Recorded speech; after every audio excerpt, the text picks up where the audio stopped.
Hello दोस्तों, आप कैसे हैं। उम्मीद है आप सही होंगे और आपके पेरेंट्स भी सही होंगे। आज की मेरी वीडियो का टॉपिक है इनकी सॉफ्ट फूड के बारे में।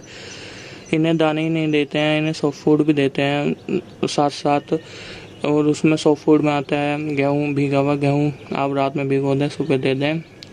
और सारी ग्रीन वेजिटेबल्स दे सकते हैं आप। पालक गर्मियों में ना दें, सर्दियों में दे दें। धनिया दे सकते हैं, पुदीना दे दें गर्मियों में। और बस ये 2-3 चीज़ें होती हैं देनी होती हैं। और आप मूंग की दाल होती है ना, वो भी भिगो के दे सकते हो।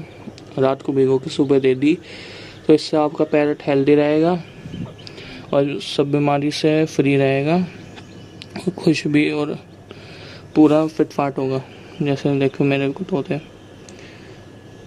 एक्टिव है बिल्कुल ये। और हाँ भी बस मैं ये वाले दोनों ग्रीन वाला नया जोड़ा लाया हूँ, एक 2 दिन पहले ही लाया हूँ मैं।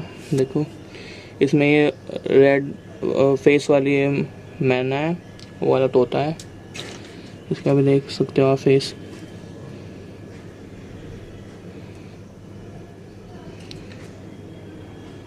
आपको अच्छे लगे हो तो मेरी वीडियो लाइक कर देना, सब्सक्राइब कर देना, शेयर कर देना।